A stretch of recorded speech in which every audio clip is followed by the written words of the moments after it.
Hi there, Janet Fritz here for Galaxy Girl Creations. Welcome to my channel and welcome to Off the Board, which I am using a pin from my Pinterest board to inspire my layout today. And then I'm also playing along with Mixed Media Mayhem. And this is the recipe we are using today. I'm starting out with a stencil from Scrapping Reflections, which is Sandy's shop, otherwise known as State Goddess. And I love it because it's just the Mickey heads.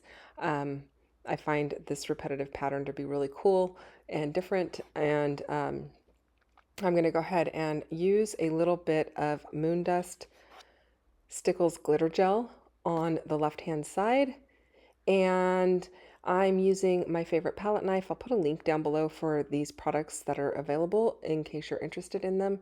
And I'm just going to rub that down onto the red paper, which is actually from like a Disney album kit that I got secondhand from a local sale. I really just wanted the album. I didn't even know there was papers and stuff inside, but since it was there, I thought I'd go ahead and use it. And now I'm going to go ahead and do the same thing over that Disney cut file that I had on the paper. I want to have some of those Mickey heads and some sparkle on it, but I don't want it to be full coverage. Also didn't want full coverage on that red paper, so I'm kind of just haphazardly putting it down, but I did put a white piece of paper under it so that anything that was left over outside of the Disney cut file would get picked up, and I'll use that on a different layout. So that white paper is going to go on a different layout, and it'll still have some Mickey heads on it, so it'll be perfect for a different Disney layout. Now I do have this stamp set from Ellie's Studio. It is a Disney or Disney-esque, the Spirit of Disney type of stamp set. So I'm going to pull out this little journaling spot. I'm also going to pull out the castle, and I am going to pull out a phrase. And the photo is of the family that I take care of when they went to Disney last year for the very first time. I'm actually going to scrapbook this photo multiple times, so you'll probably see it again in the future. I'm just doing it once for each of the kids, and the layouts will be different, just the photo will be the same so that they each have it in their own album. So I do have an album set up for each of them, and anything that is like, you know, they do as a family, I might do that more than one time. Depending on who's in the photo or who has supporting photos. I don't know. That way they can have some of their family events in there as well, not just their own things that they're doing. I am using some Versamark ink, which I'm using black embossing powder. I was like, what in the heck is this stuff called? Embossing powder. And you didn't see me heat it up on screen. My cord did not run far enough, and I just didn't have it in me to crawl under my desk and resituate that cord somewhere else. It's going to take me a little bit of moving things around and readjusting the power strip that it's in. So you didn't get to see it heated up, but I did heat it up, and I actually had to restamp the phrase where it says happiest place on earth a second time. The first time I didn't hit the embossing powder onto it fast enough, so it didn't hold. And so I just did it a second time, and it's great. So you can see my first attempt. I basically stamped all three of those down and then threw the embossing powder on. And that was the first one I had stamped and has the least amount of surface space or surface room. And so it dried pretty quickly. And so you don't want to wait really long to put that embossing powder on because it does dry. Anyway, I'm not really sure what else I'm going to put on here. I do have these Mickey heads, these big Mickey heads, and so I'm going to use that on here. I know that. I am wanting to bring in a little bit of blue because it is the oldest daughter's favorite color, and so I'm going with this really light blue. I think it's called Mineral from Dina Wakley Media. It's Dina Wakley Media Gloss, and then I am also sprinkling a little white on there also.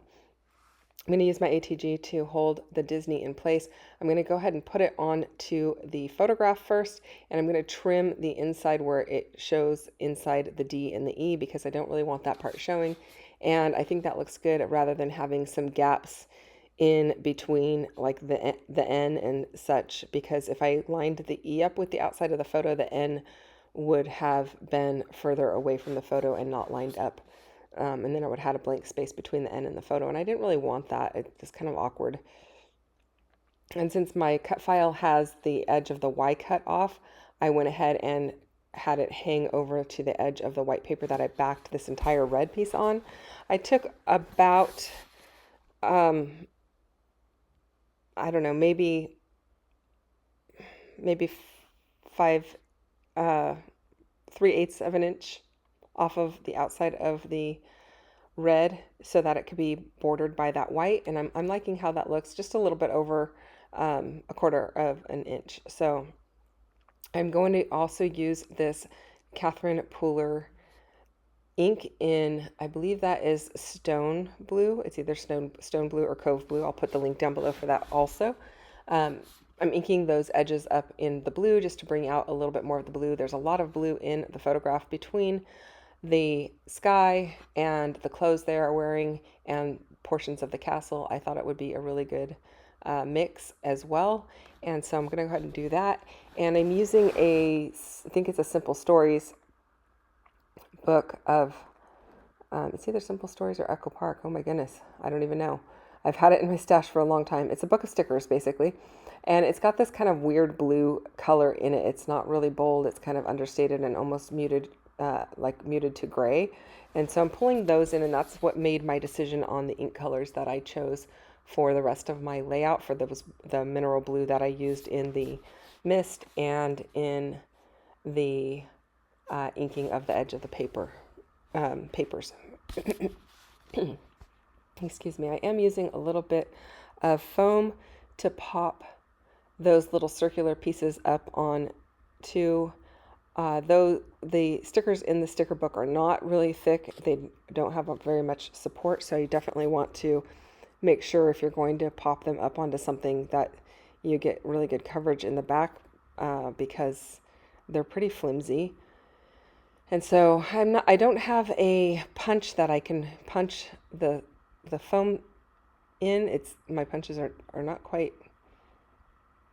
the opening is not quite big enough for that foam to fit in because it's a little bit on the thicker side. I'm just using Fun Foam from Walmart. It's sticky on one side, and then the other side you just add a little bit of liquid adhesive, and it holds everything down really well. I've been using it for quite some time, and I haven't had any problems with it. I'm liking how that's looking. It also gave a little bit of pop underneath the piece that says "Love This Place," because the Mickey head over there is dimensional, so I wanted to make sure I had some foam to support that. And then I have these black Mickey heads, also from Scrapping Reflections, Sandy's site. I'll put a link down below for that. I put these two down. I might go back and add that third one over by the castle. It looked good on the screen in person when I was doing it. I didn't think I wanted it, but I think I might go ahead and add it now. And that is it, you guys. I will put links down below for everyone playing along with Mixed Media Mayhem. There's a playlist actually, and then a playlist down below for Off the Board, so you can go and check that out. And you can check out the Facebook group for Mixed Media Mayhem and play along with us at your leisure. Thank you so much for watching. I really do appreciate you choosing my channel today. And if you have questions or comments, leave them down below. I will get back to you as quickly as I can. I'll be back soon with another video, so come back and join me then. You can hit the bell for notifications and like and subscribe. I'll see you soon. Bye-bye.